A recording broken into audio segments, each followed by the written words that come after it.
विजस्तं तदाङ्गपाणि रक्ष्योऽप्येति नेत्रं त्रिसामासामरसामेति कवचम्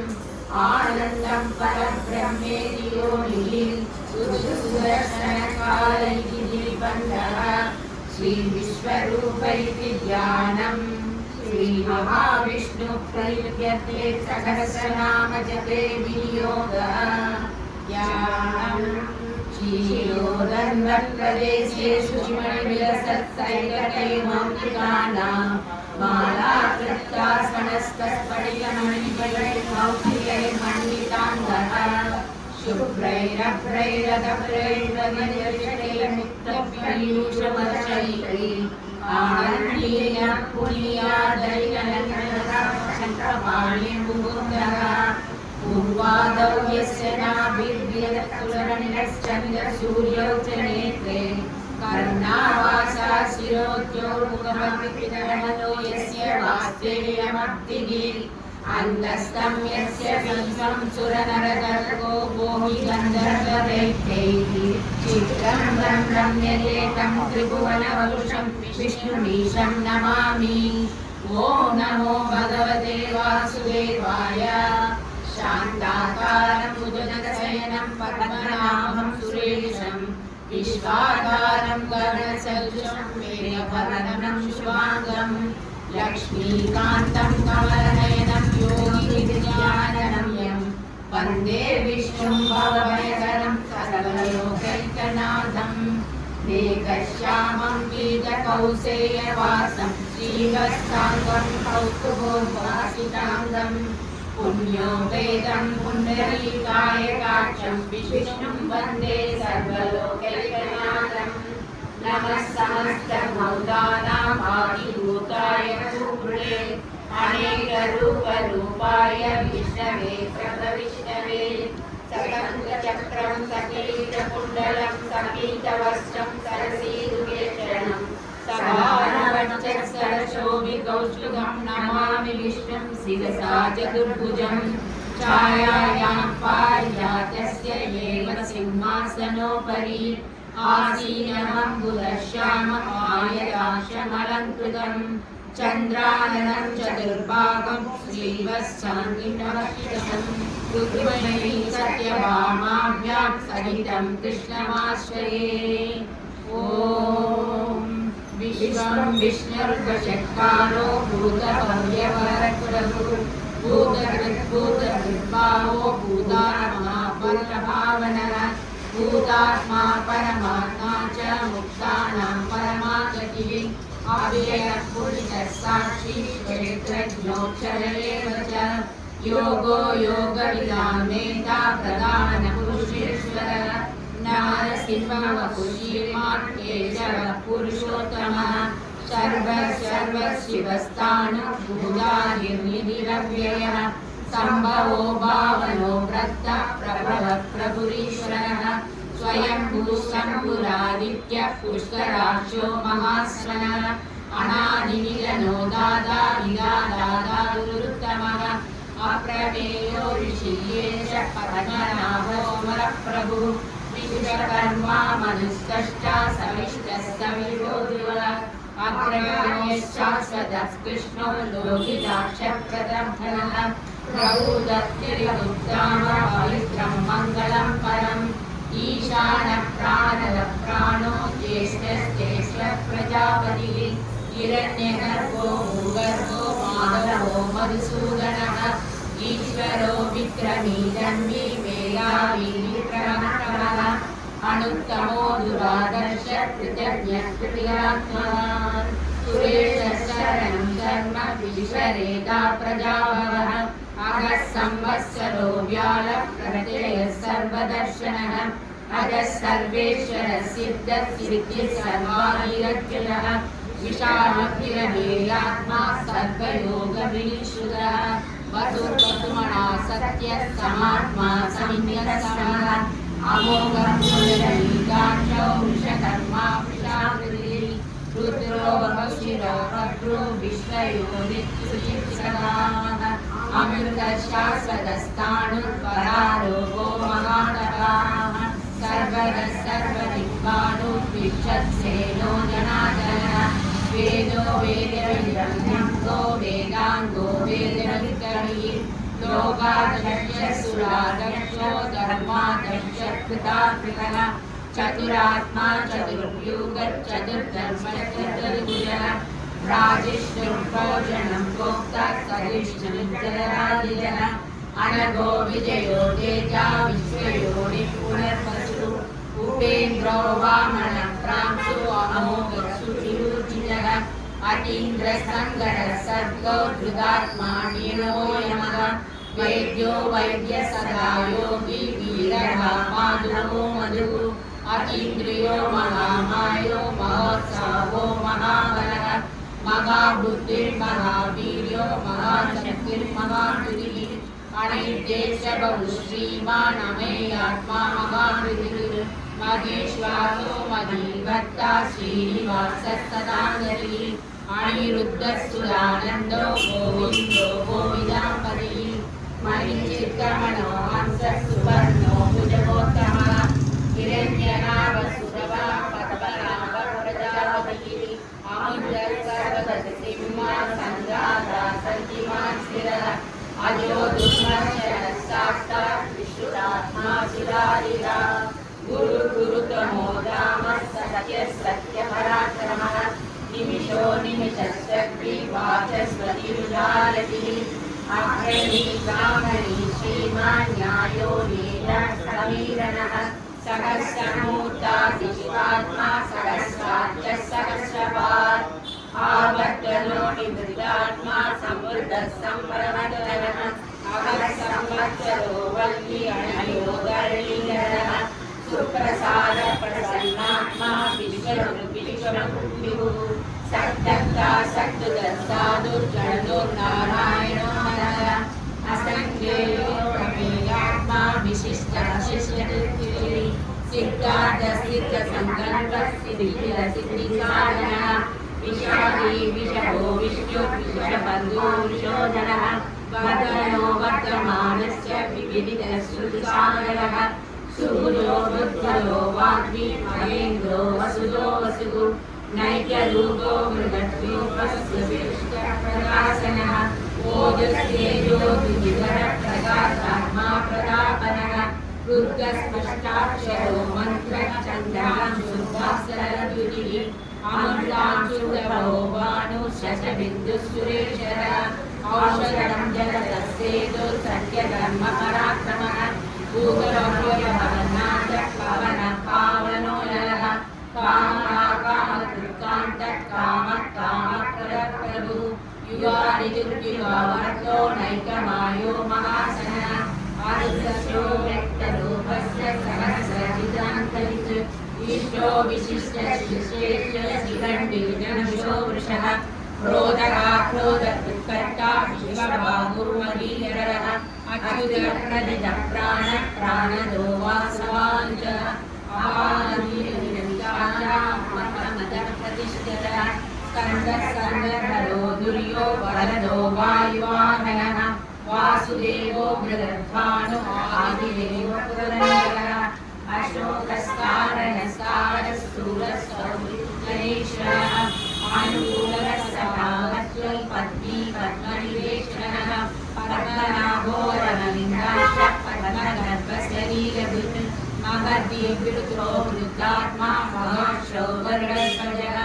अतुलशरभो वीरः समज्ञो हवीरहि सर्वलक्षणलक्षण्यो लक्ष्मीवान् समितिञ्जयः विक्षरो रोगितो मार्गो येलिकृतामोदरसरः बलीधरो महाभागो वेगवादमिदासनः उर्गारक्षो वनो देवश्रीलरः परमेश्वरः कारणं कारणं तथा वियर्तागमनो भुवः व्यवसायो व्यवसानः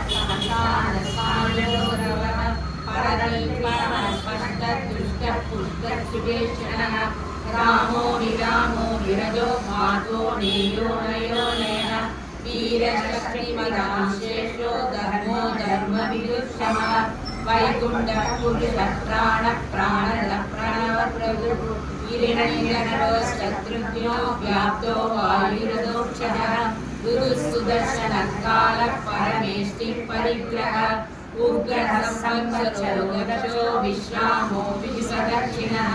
विस्तारस्थावरस्थानो प्रमाणं बीजमव्ययम् अतो नखो महाकोशो महाभोगो महाधनः अणिपिण्डः सदिष्टो ब्रह्मरूपो महामहः नक्षत्रनेमि नक्षत्री श्याम समीहनः यज्ञो मयक्षत्रकृतसर्गं सदाङ्गरिः सर्वदर्शी विदुक्तात्मा सर्वज्ञो ज्ञानमुत्तमम् मनोहरविरक्रोधो वीरबाहुर्विदारणः स्वापनः व्यापी नैकात्मानैककर्मकृत् वत्सरो वत्सी रत्नगणो गणेश्वरः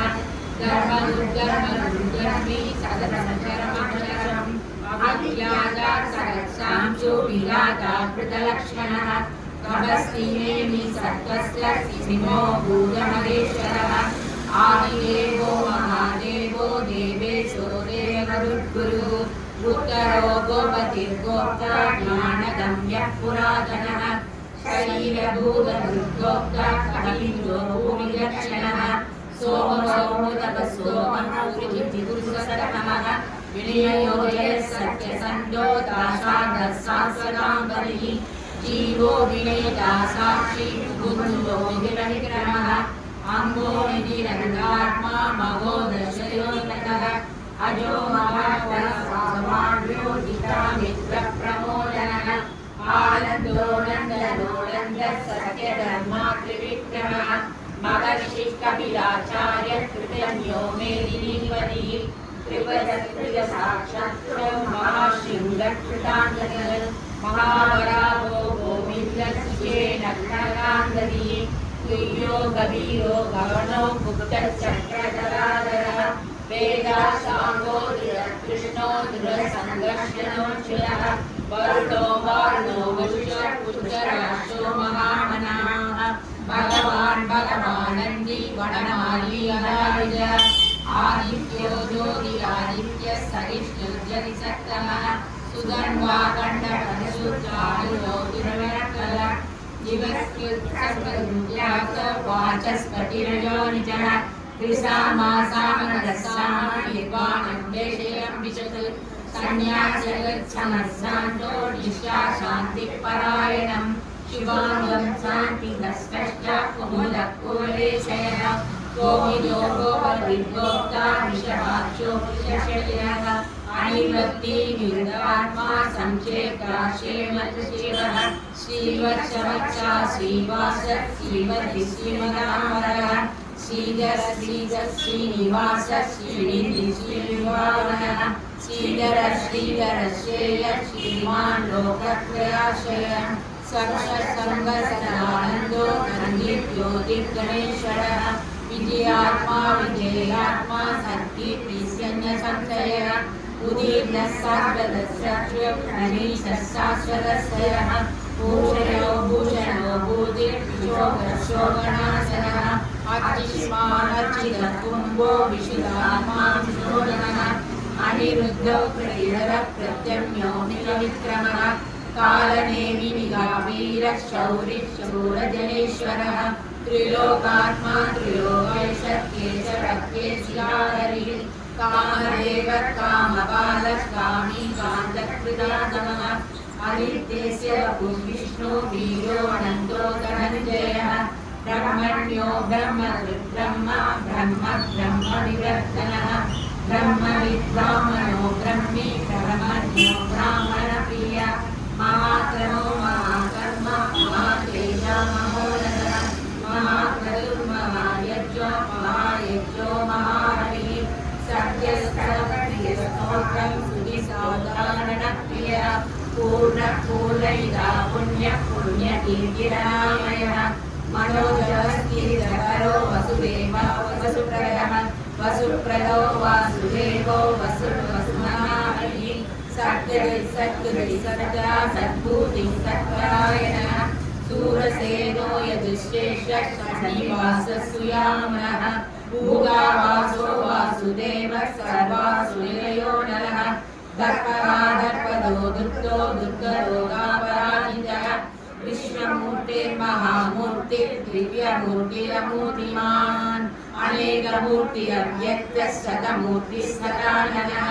एको नैकः सर्वकर्तृं यज्ञः परमोत्तमम् लोकबन्धुर्लोकनाथो माधवो भक्तवत्सलः स्वगतवर्णो हेमाङ्गो वराङ्गः सन्दनाङ्गनिः वीरराजशनः शून्यो मृता चीरचराचरः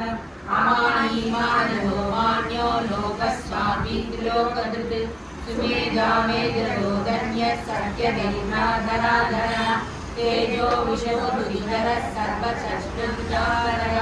प्रकरणो निग्रहो व्यक्तो नैयशङ्को गदाधरः चतुर्बाहुश्चतुर्वेगश्चतुर्गतिः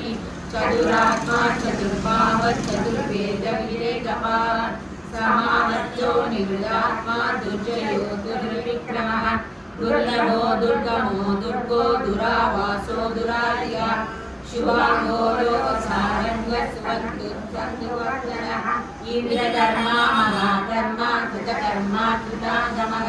उद्भवः सुन्दरः सुन्दो रत्नाभो सुलोचनः अद्भुतो वाचसनिश्चिङ्गी प्रयत्नः सर्वविजयी स्वनगरबिन्दुलक्षोभ्यः सर्वभागीश्वरेश्वरः महाव्रतो महागतो महाभूतो महानिधिः कुमुदः कुन्दरः कुन्दः पर्जन्यः पावनो निरः अमृता सुन्दरतत्पूर्णप्रभयो सर्वतोमुखः सुलभः शूरः सिद्धः चतुर्विंशतिग्रामणः चक्रोधो दुर्बलो चाणूरान्दनिशोधनः सहस्राज्य सप्तदिगः सप्तया सप्तवाहनः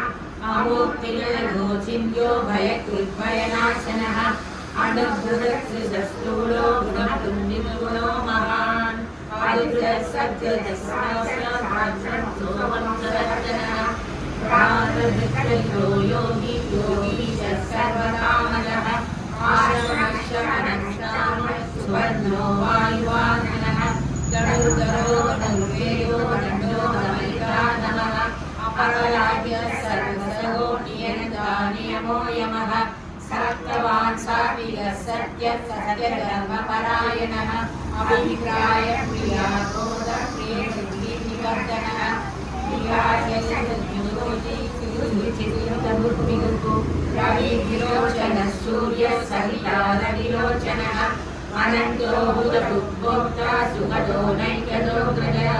अनिर्विघ्नः सदा मर्षि लोकाधिष्ठानमद्भुतः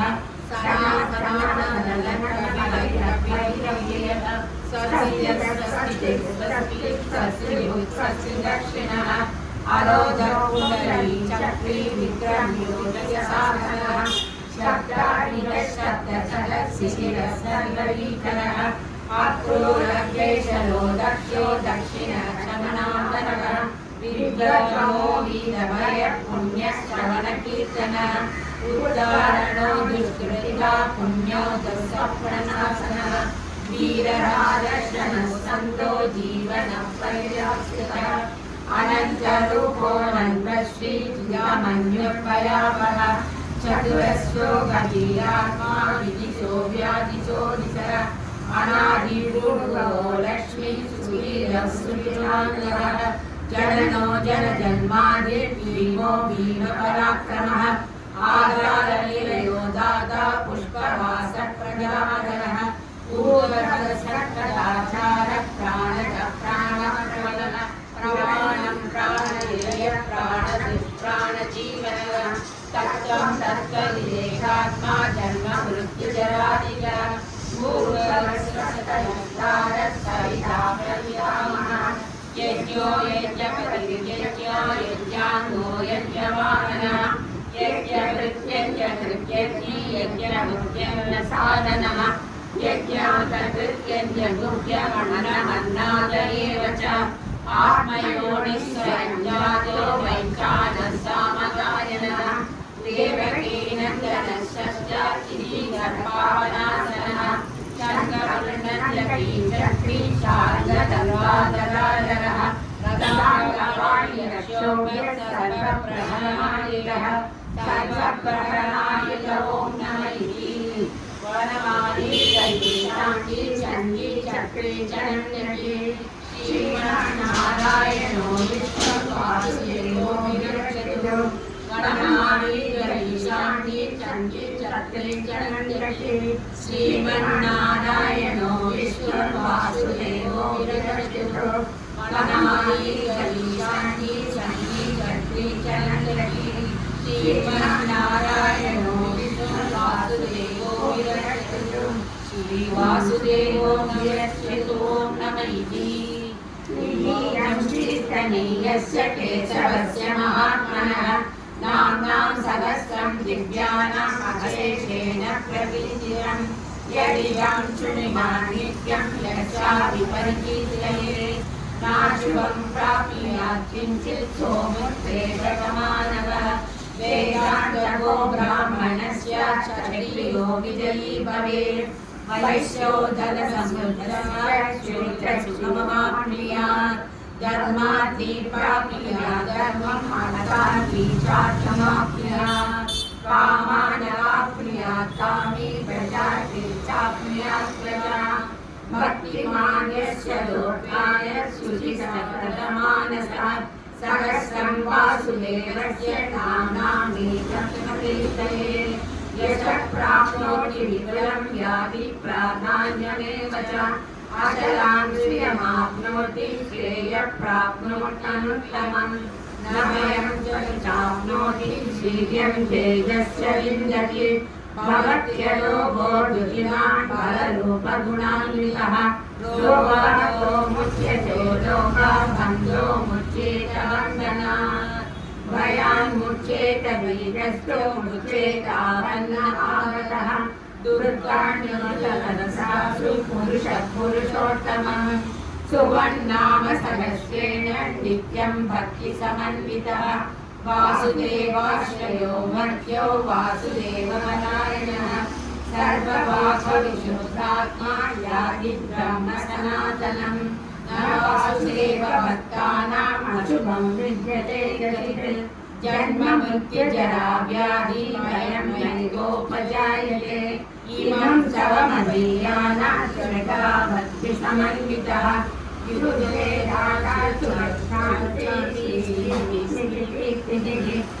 क्रोधो न समाचर्यं न लोभो न शुभामतिः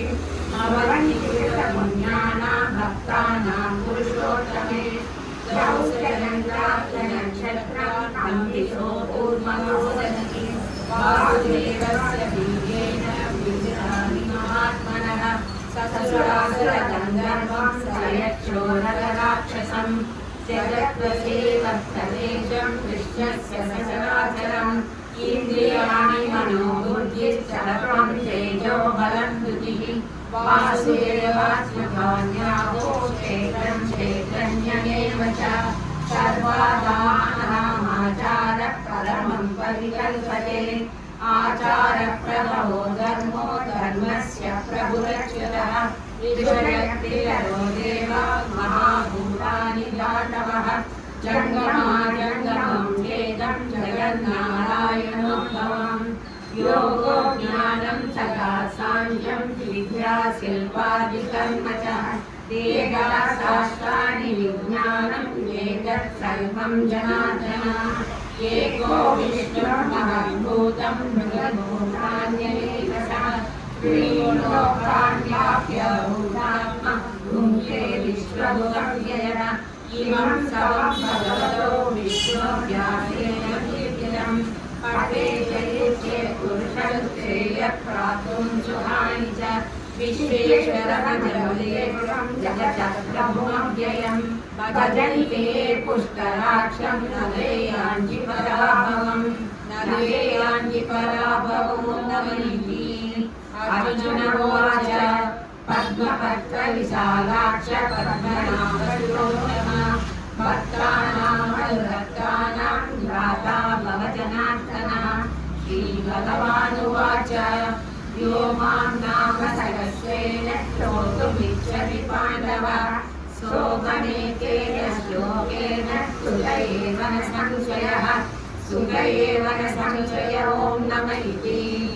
व्यास उवाच वासना वासुदेवस्य वासितं भुवनस्वयं सर्वभूतनिवासोऽसि वासुदेव नमोऽस्तुते। श्रीवासुदेव नमोऽस्तु ॐ नम इति। पार्वत्युवाच केनोपायेन लघुना विष्णो नाम सहस्रकं पठ्यते पठिते नित्यं श्रोतुमिच्छाम्यहं प्रभो। ईश्वर उवाच श्रीराम राम रामेति रमे रामे मनोरमे सहस्रनाम तत्तुल्यं राम नाम वरानने। श्रीराम राम रामेति रमे रामे मनोरमे सहस्रनाम तत्तुल्यं राम नाम वरानने। श्रीराम राम रामेति रमे रामे मनोरमे सहस्रनाम तत्तुल्यं राम नाम वरानने। श्रीराम नाम वरानने ॐ नम इति। ब्रह्मोवाच नमोऽस्तु अनन्ताय सहस्रमूर्तये सहस्रपादाक्षिशिरोरुबाधवे सहस्रनाम्ने पुरुषाय शाश्वते सहस्रकोटियुगधारिणे नमः। सहस्रकोटियुगधारिणे नमो नम इति। संजय उवाच यस्य योगेश्वर कृष्णो जगद्वाचो धनुर्धरः तत्र श्रीविजयो भूतिर्भवानिधि नमः। श्रीभगवान् उवाच अनन्याश्चिन्तयन्तो मां ये जनाः पर्यासते तेषां नित्याभियुक्तानां योगक्षेमं वहाम्यहम्। परित्राणाय साधूनां विनाशाय दुष्कृतां धर्मसंस्थापनार्थाय सम्भवामि युगे युगे।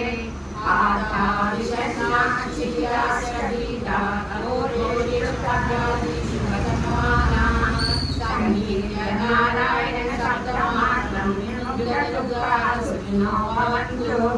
कायेन वाचा मनसेन्द्रियैर्वा बुद्ध्यात्मना वा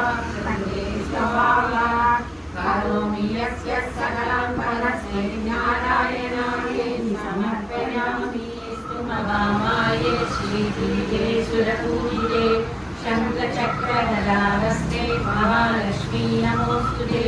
नमस्ते गरुडारूढे कोलासुरभयङ्करी सर्वपापहरे देवी महालक्ष्मी नमोऽस्तुते। सर्वज्ञे सर्ववरदे सर्वभयङ्करी सर्वदुःखहरे देवी महालक्ष्मी नमोऽस्तुते। श्रीगुरुते देवी दुःखिमुक्तिप्रदायिनी मन्त्रमूर्ते सदा देवी महालक्ष्मी नमोऽस्तुते। आद्यान्तरहिते देवी आदिशक्तिमहेश्वरी योगज्ञे योगसम्भूते महालक्ष्मी नमोऽस्तुते। स्थूलसूक्ष्मे महागौरे महाशक्ति नमोस्तुते। क्षमापापहरे देवी महालक्ष्मी नमोस्तुते। पद्मासनस्थिते देवी परब्रह्मस्वरूपिणी परमेश्वरी जगन्माता महालक्ष्मी नमोस्तुते। श्वेताम्बरधरे देवी नानालङ्कारभूषिते जगत्स्थिते जगन्माता महालक्ष्मी नमोस्तुते। महालक्ष्म्यो जगत्सर्वोपरि भक्तिमान् नरः सर्वसिद्धिमवाप्नोति राज्यं प्राप्नोति सर्वदा। एककाले पठे नित्यं महापापविनाशनं द्विकालं यत्पठे नित्यं धनधान्यसमन्वितः। त्रिकालं पठे नित्यं महाशत्रुविनाशनं महालक्ष्मी भवे नित्यं प्रसन्ना